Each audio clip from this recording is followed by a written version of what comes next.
Thank you very much. That was my impression of Jack Torrance at the end of The Shining. I'm freezing! It's so cold!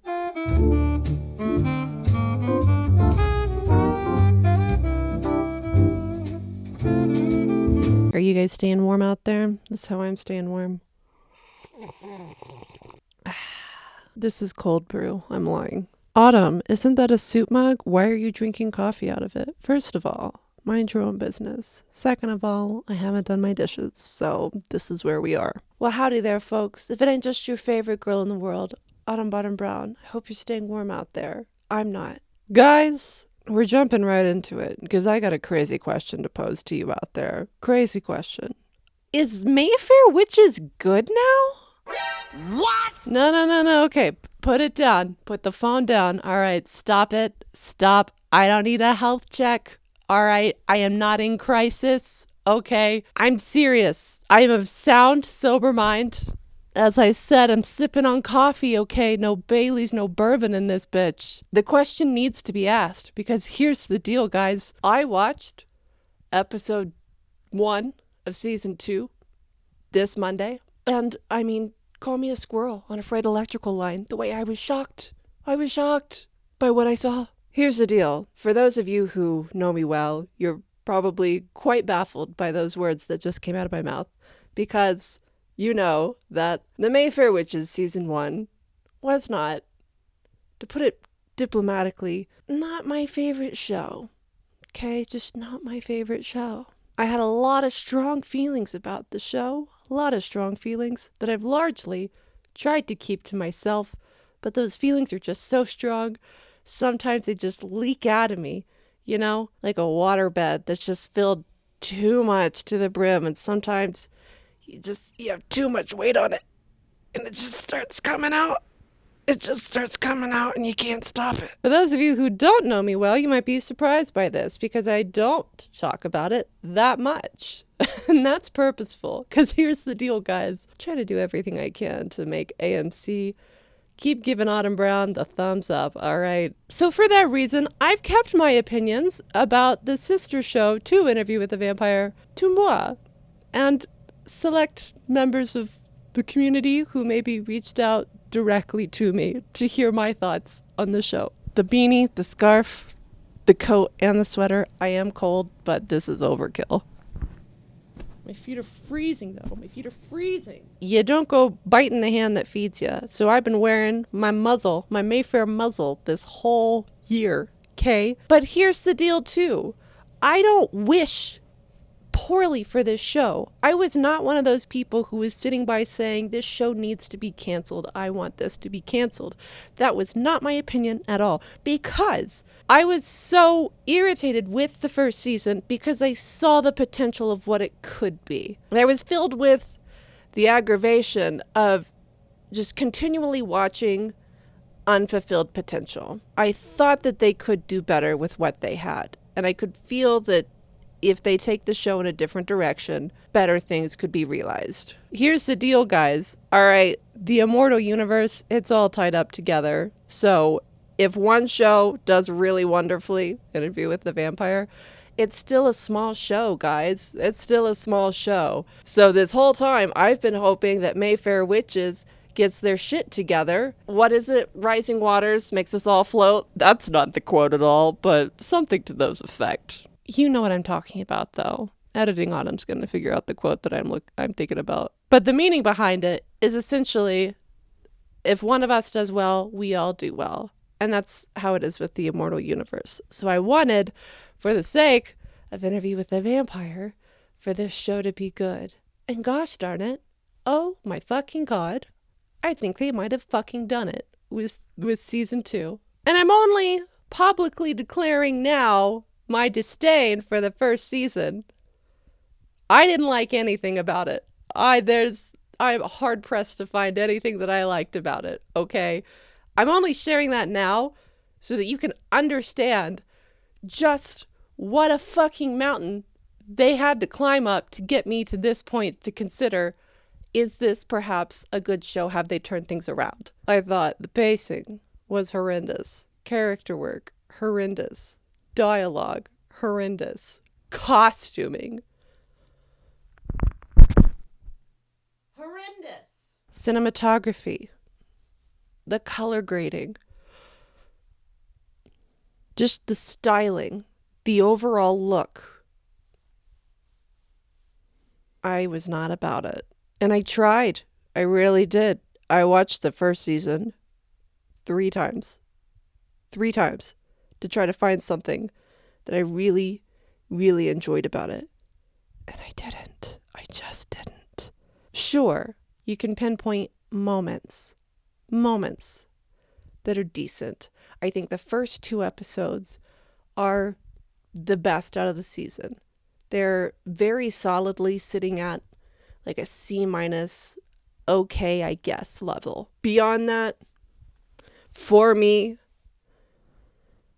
no. I understand it's an adaptation and they can make the story that they want from the source material, as Interview with a Vampire has done. However, I think they sorely miscommunicated and misrepresented all of the themes present within the first book of the Mayfair Witches, trying to cover a 1,000 plus page book in one season, which I get they didn't delve into the history and everything, but pretty much where book 1 ends is where season 1 ends. Why the fuck would you do that? Why the fuck would you do that? Oh, God. Interview with the Vampire, which given it was by the prompting of AMC, but still managed to make it work, splitting the first book, which is 382 pages, I do believe, in my copy, splitting that into 2 seasons to really delve into everything. 2 seasons, 1,000 page book. We're going to cram it all into one. What are we thinking here, folks? What are we thinking? And again, as I said, they chopped out the whole middle chunk, sure. But they had all of that, and they didn't even use hardly any of it, except for some names. I almost said names, but even most of the names are not the same. Oh, God. I told myself I wasn't going to get into all this. They took a very rich story about purpose and family trauma and recycled it into a generic witchy tale about a sexy little demon, which, yes, in the books, Lasher does have that sexual allure to him, but he's beyond that. He's so much more than that. There's the mystery of trying to figure out what he is, and he doesn't even know. There was complexity within that character. He was vengeful. He had rage. He had sensitivity. He loved the witches. He mistreated them horribly to his own ends. He had the whole family inbreeding and crazy incest just to create the perfect set of genes so that he could have his will done. Horrible things. Do you know how fucked up that is? Did we get into that at all? No! Rowan? Her life's purpose is all about trying to undo the damage that she's done in her life, to make up for her own sins when she's accidentally killed people with this power that she doesn't understand and know where it came from within herself. She goes into neurosurgery. She goes to be a doctor. She wants to do research to help people because she wants to make up for the wrongdoing that she carries with her. It's not just a simple, I'm afraid of my powers and how to control them. She's done horrible things with her powers because she can't control them, and she desperately wants that control because she doesn't want to hurt people. That's the goal. But in the show, it was all about, well, if you control your powers, you're limiting yourself, and with Lasher, you can have your powers exploded and explored, and ooh, the freedom involved with that. No! At the end of the book, Rowan chooses to go with Lasher not because she wants her powers ramped up to fucking 11. It's because she sees potential within this new creation to study him and try to figure out what she can learn from him to then help other people. Okay? It's the allure of what this creation could mean in curing diseases, in curing cancer that killed her stepmother, okay? And then also the all the whole fucked up relation with this is her child now. She was pregnant. He possessed the soul and spirit and the body of her unborn baby and then forced himself out. There's all these implications of like forced birth and everything like that too. It's like deep and gritty, and looking at this creature and thinking, I should kill this thing. I should kill this thing. But this thing is also my child and I love it, even though it's not my child. But this is all that I'm ever going to have of that child that I was supposed to have with my loving husband, Michael, who's not in the show. It's fine. It's fine. Anyways, so sorry. I told myself I wasn't going to get into it. I have to cut myself off. I have like a 20-page Word document and like written notes all over notebooks with thoughts and feelings about the show. But we're going to move on because that's not the point of this. That wasn't the point of this. The point of this was I sat down Monday night. I said, you know what? We're going to give season 2 a go because I want for them to have turned things around and to have done better with this show. And as I sat on my couch, I turned on my camera because I thought to myself, well, I wish I'd recorded my initial thoughts for the first season to just have that initial reaction to further inform all of my analysis later on.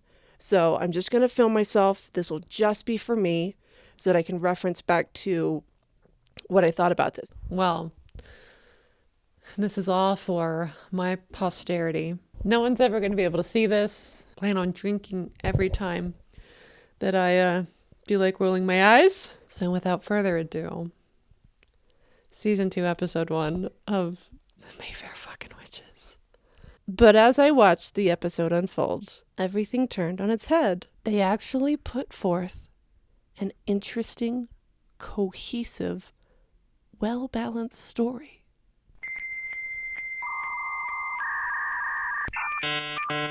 What? That horrible ass outfit. Party City ass outfit. Jesus Christ. God. Like, where? That wasn't the point. Okay, whatever. Let's go. We're giving this a chance. Already, visually, it does look better. The first season, I was like, guys, where the fuck is the budget? This at least looks budget. We're not stuck to a tripod. Thank God. There's movement happening. Ooh, look at this. Okay. Production design has gone up. This is better. Okay. And I'm not saying that this was, groundbreaking television. It's my new favorite show.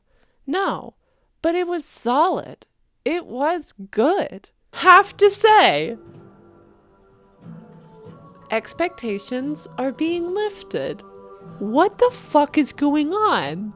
2025. This is a new year. I do believe. It's put a new spark in me to where I'm actually intrigued on where this story is going to go. I'm intrigued. This is a first. I'm so impressed. Look at those gorgeous floors. Holy shit. So we pick up where season 1 left off. Rowan has taken Lasher back to the house, and he's growing at a rapid pace, doing freaky little things around the house, pulling his teeth out. Oh my God, what a horrific scene. But again, it had tension. For once, when we see her sleeping and the blood starts dripping on Rowan's face, I thought, oh God, what's this about to be? And it waits. They wait. They allow Rowan to wake up. We hear Lasher's kitty little laughter, and she looks at him in horror. We don't see it yet. We don't see it. But it just allows the tension to build. Oh, Oh no. What are we eating, honey? Oh my God, are you eating a bird? Is he eating bird? Oh God. We didn't have anything like that in the first season. Everything was showing us exactly what we needed to see in the moment. There was no thought, I felt like, to creating any sort of atmosphere outside of a blue fucking filter over everything. So when we do finally see he's pulling out his own teeth, oh my God, why would you do that? Why are you doing that? Oh God, are those your fingers? Brother, what are we...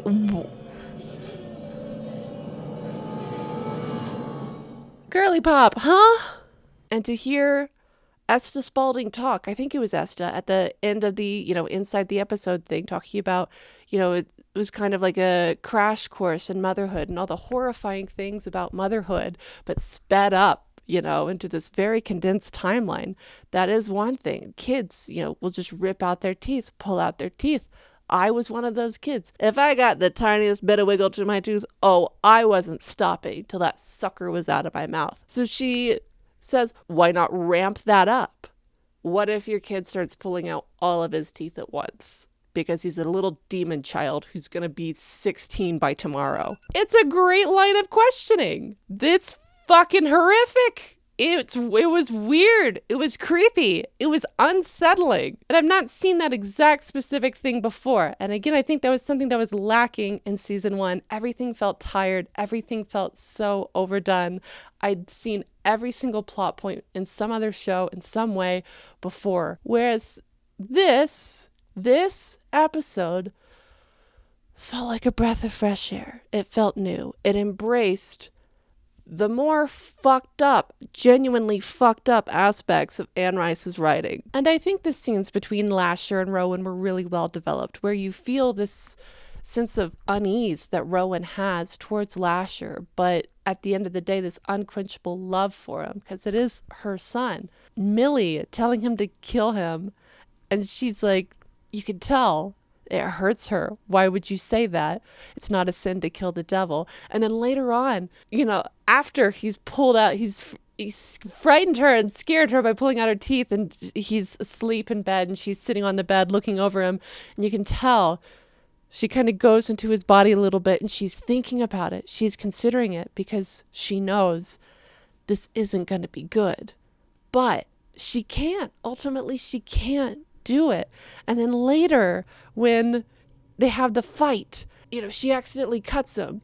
You get that. She can hurt him too, just as much as he can hurt her. There's more equality, within what they can do to each other. The first season was very much just like the all-powerful Lasher, and like Rowan is just unable to defy his insistence that he knows her, and I know what you want. What do I want? You want cake. What the fuck? You're so right, Lashy baby. Give me that chocolate goodness. Cake. It was chocolate cake. We're told throughout the episode Lasher has given up his power to Rowan so that he can have a physical body within this world. So now we know that Lasher does not have all these crazy amazing powers that he did have.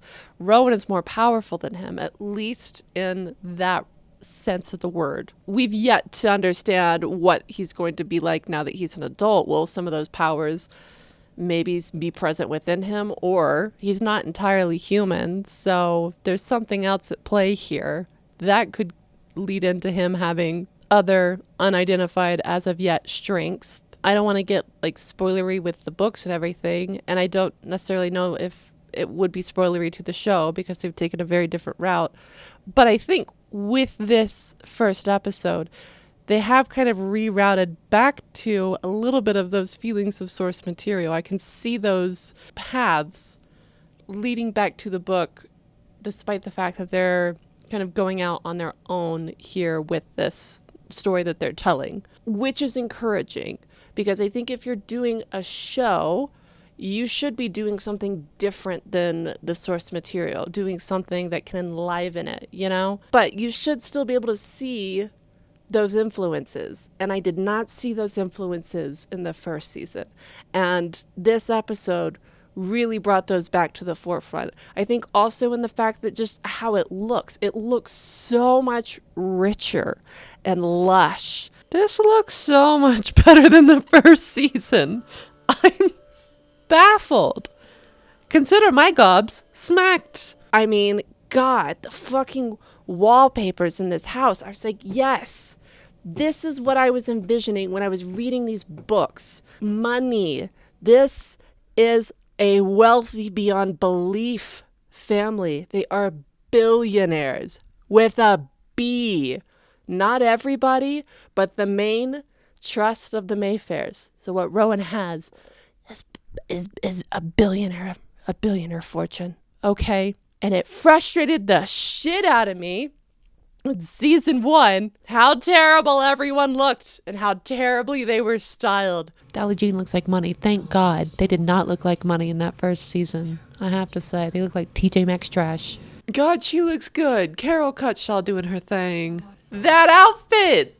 She looks like money. She looks like she comes from a wealthy family.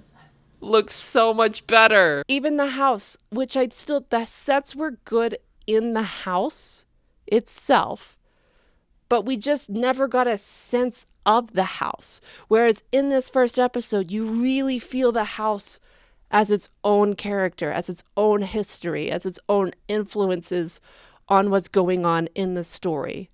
And I think that was really elevated by just the attention to detail in all of the furniture and the light fixtures and the paneling and that gorgeous fucking stained glass in last year's bedroom.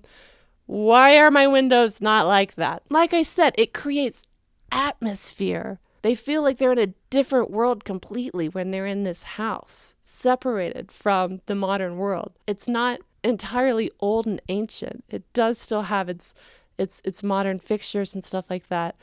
It's its own thing. It's its own environment. And I didn't get that from the first season, and I totally got it in this first episode. Even the Talamasca headquarters, we don't see the headquarters, we just see Albrecht's office. And even that, oh my God, lovely wood grain, that fireplace. Yes, that's more what I was thinking we would get. This is a very, very, very old organization. It doesn't need to look like some mid-50s, mid-60s fucking Intel IT computer building processing system with its bland filing cabinets and gray walls and concrete. I want to feel the history. This looks much better than that basement ass, NCIS ass Talamasca looking place from season 1. But going back to Lasher and Rowan, that scene where she comes back from the lab and she says, I think that you were sent here to help me do good. You get a glimpse into, again, another struggle that she has. She can't kill him because maybe he's not this demon that, Millie is telling him. Maybe he could be this wonderful, savior that Dolly Jean sees him as. I think they're doing a good job, too, of setting up characters to create conflict around Rowan and then within themselves.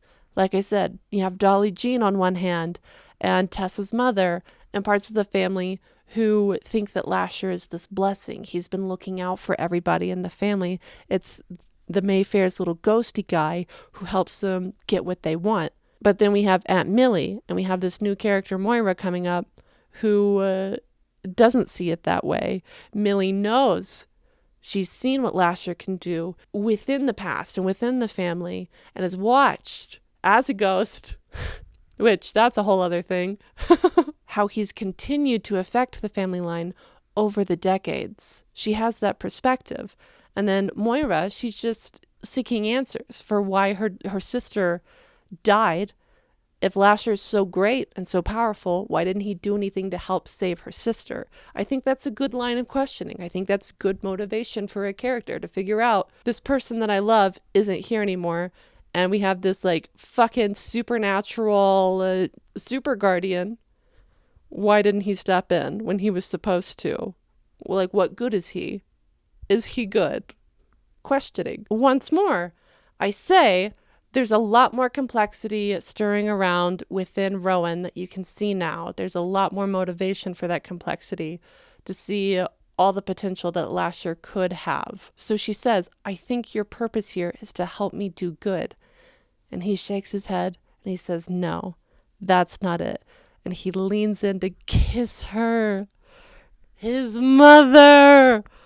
Oh, and Rowan jumps back. She recoils. Don't do that. Don't you do that. But I love you. Don't ever do that again. That's what I'm talking about, man. That's meaty. It's gross, but it's good. All right. That's fucked up. If you're going to do an adaptation of Anne Rice, you got to be prepared to really have to go down into some really deep, dark wells, okay? And the first season didn't do that. I think we stayed right up here. The closest, I think it tried too hard to be like dark and sexy. And sure, you might have read the Mayfair Witches trilogy and gotten that like sexy allure from it because Anne Rice is an erotic writer.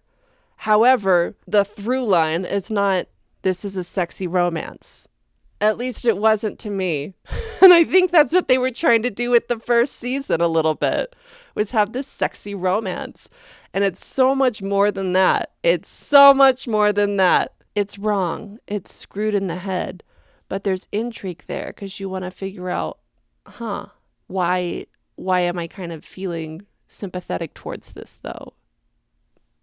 How can I feel sympathetic in this moment, witnessing something so wrong? In this episode, we took a little step down that freaky little path. And I think it's in those freaky little paths that you can really figure out so much more about humanity and what is too far and what makes us afraid or disgusted and why, you know? It just presents so much more food for thought than like, I'm a bad boy, I'm a demon.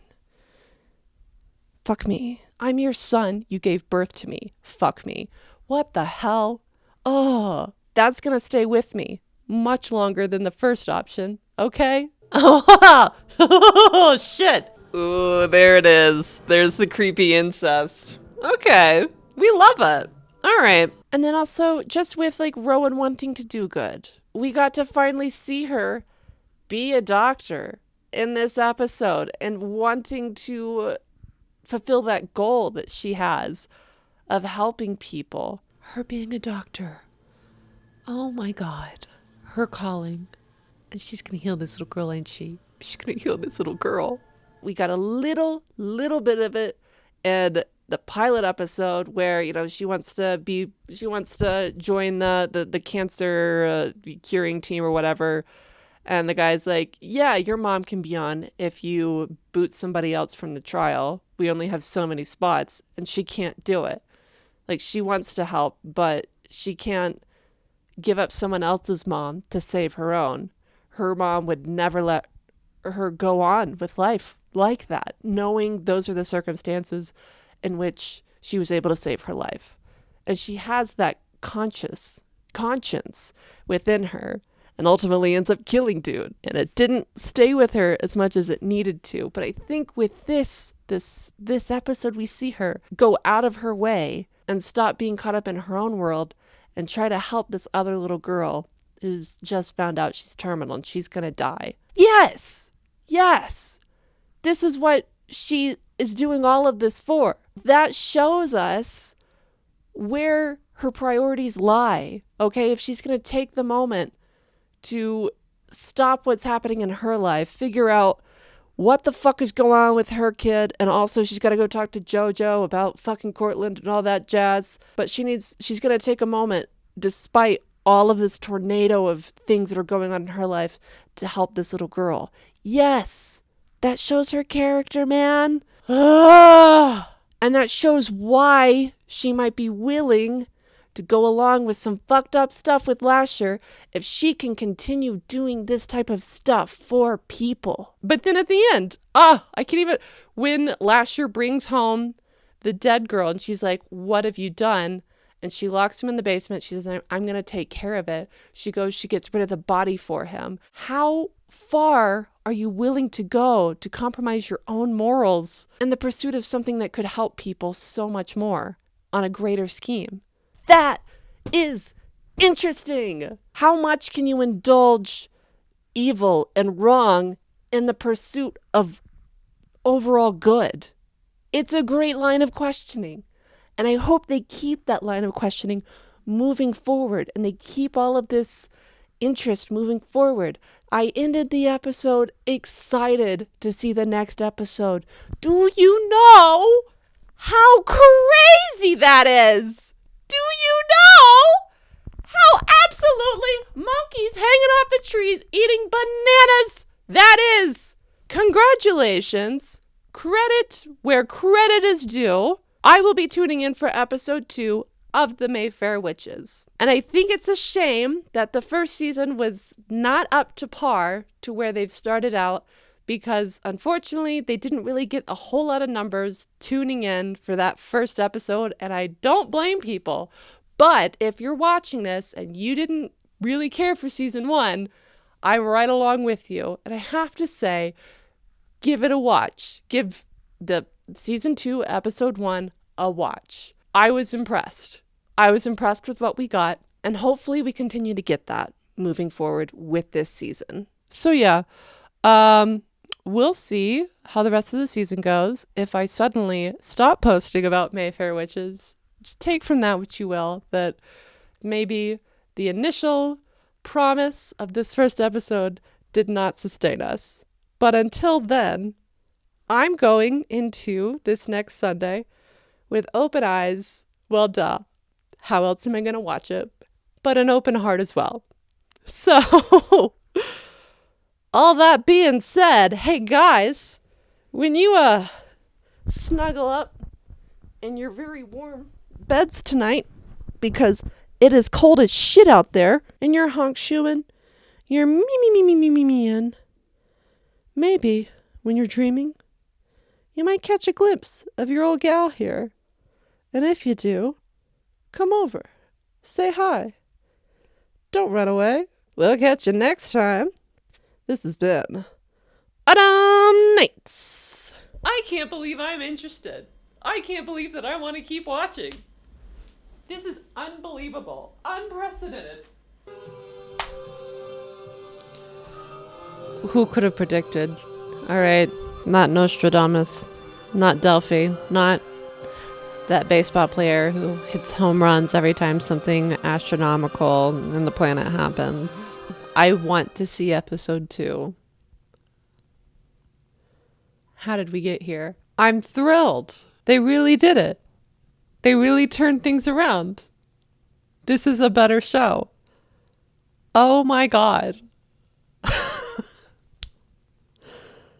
Wow. Genuinely, I'm speechless. That was a solid episode of television. I'm interested where they take the rest of the season.